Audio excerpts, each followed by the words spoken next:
Welcome to learn IQ. আজকে তোমাদের জন্য আরও একটি ইংরাজি ট্রান্সলেশন নিয়ে এলাম।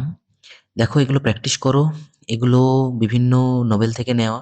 এগুলো খুব ইম্পর্টেন্ট টপিক। এগুলো থেকে প্রশ্ন আসার সম্ভাবনা বেশি। মানে এই টাইপগুলো দেখো, তাহলে বুঝতে পারবে।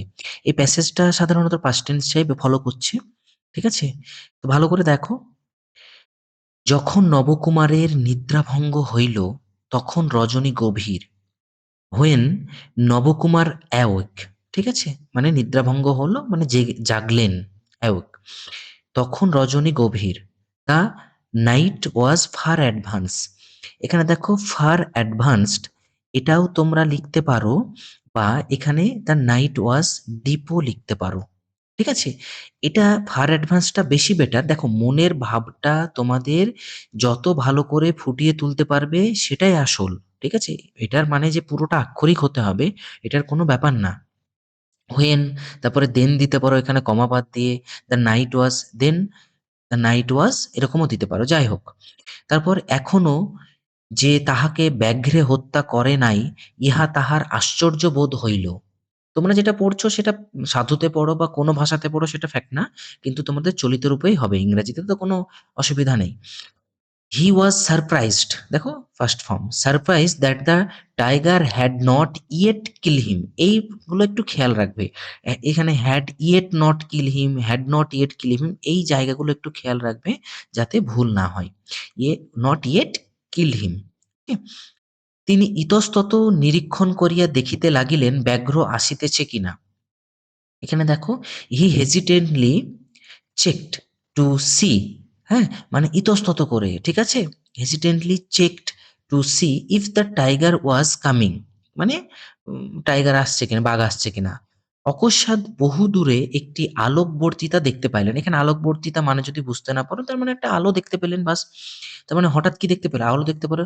তাহলে এখানে কি, he hesitantly check to see if tiger was coming, এতটুকু তো হলো। Suddenly he saw a light, suddenly he saw, suddenly এখানে তোমরা কমা দিতেও পারো, নাও দিতে পারো। Suddenly he saw a light in the distance. In the distance মানে কিছু দূর থেকে, কিছু দূর, এইটার মানে হচ্ছে ইন দ্য ডিস্টেন্স। ঠিক আছে, আলোকবর্তিতা, লাইট, দেখো আলোকবর্তিতা, হ্যাঁ, এটার মানে লাইট।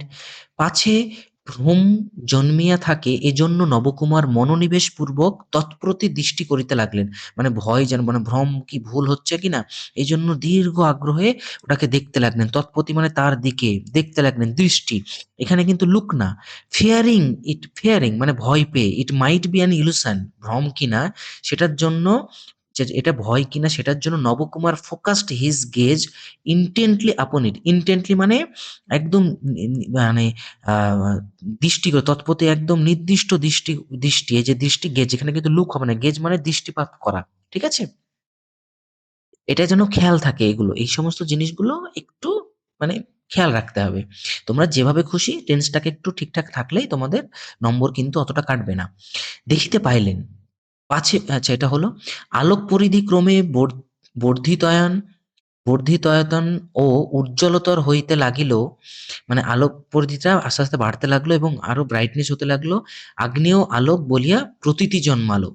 হ্যাঁ, একটা আগ্নেয় আলোক বলে, প্রতীতি মানে তৎক্ষণাৎ, আগ্নেয় আলোক বলিয়া প্রতীতি একটা জন্মালো। সেই জায়গাটাকে এখানে কি বোঝানো হয়েছে দেখো, the circle of light began to increase, মানে বাড়তে লাগলো। In size, increase in size and brightness gradually, মানে ধীরে ধীরে বাড়ছে।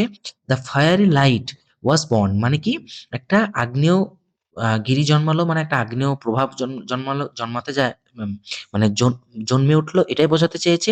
এই জায়গাটাই তোমরা ফায়ারি লাইটের জায়গায় মানে মানে যদি এটাও লিখতে পারো, it appears to be fire, এটাও হতে পারে। ঠিক আছে, তোমরা যেভাবে খুশি লিখবে, কোনো অসুবিধা নেই। তারপর প্রতীতি মাত্র নবকুমারের জীবনদশা পুনরুদ্দীপ্ত হলো, মানে ও এমন জায়গায় আটকে গেছিল, ভয় হচ্ছিল, অন্ধকার আচ্ছন্ন জায়গা।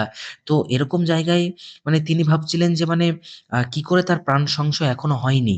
তো এই সময় তার তার মানে ওই রকম একটা লাইট দেখে মানে তার জীবনের একটা কি হলো, যে মানে ওটাকে কি বলে, মানে আশার সঞ্চার হলো, বাঁচার আশার সঞ্চার হলো। ঠিক আছে, বুঝতে পারলে? তো এই জায়গাটা মানে খেয়াল করবে। এই, এই সমস্ত জায়গাগুলোতে এই যে প্রতীতি মাত্র মানে তৎক্ষণাৎ, হ্যাঁ? মানে ইমিডিয়েটলি। আর এই প্রতীতি মানে কি? এখানে একটা এটার মানে কি? মানে একটা মানে আ আ দৃঢ় বিশ্বাস এরকম একটা মানে প্রতীতি জন্মালো। মানে একটা বিশ্বাস জাগলো যে বাঁচতে পারবেন ইনি। তো এরকম একটা ব্যাপার বোঝানোর জন্য এই প্রতীতি ওয়ার্ডটা ইউজ করা হয়েছে। প্রতীতি মাত্র নবকুমারের জীবনদশা পুনরুদ্দীপ্ত হলো।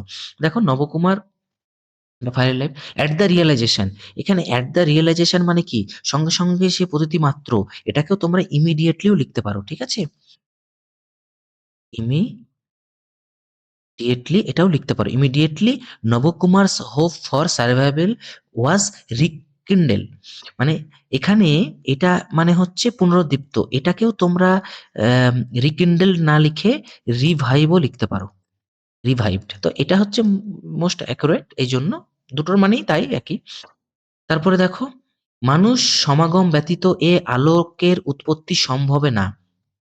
কেননা এ দাবানলের সময় নহে। এটা দাবানলের সময় না। সেজন্য কি বলছে? The origin of light is not possible without human association.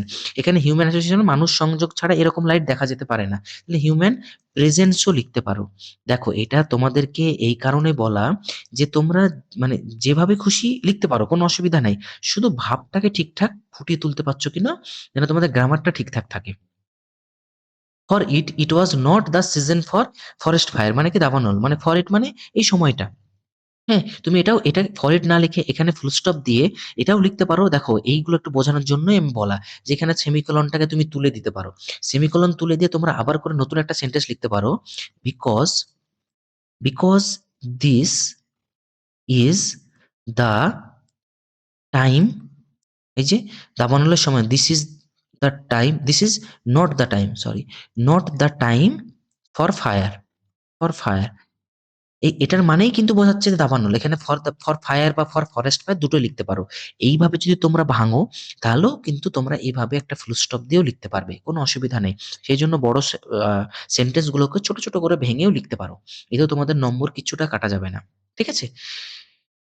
এখানে দেখো নবকুমার গাত্রদান করিলেন মানে কি? উঠলেন। মানে শরীরটাকে তুললেন। এবং যথায় আলোক সেই দিকে ধাবিত হলেন। মানে গাত্রদান করে সঙ্গে, সঙ্গে সেই দিকে ছুটতে লাগলেন। তো সেটাই মানে কি? Nabakumar raised his head and রাশড toward the light. ঠিক আছে? এটা তো বলার কিছু নেই। তাহলে এইভাবে তোমরা ভেঙে, ভেঙে তোমাদের ট্রান্সলেশন লিখতে পারো এবং তোমাদের নম্বর এতে কিঞ্চিৎ পরিমাণও কমবে না। শুধু টেন্স এবং তোমাদের স্পেলিং মিস্টেক যেন না হয়, এগুলো একটু খেয়াল রাখবে। কিছুটা তো ভুল হতেই পারে, সেটার ব্যাপার না। ফুল মার্ক তো পাবে না।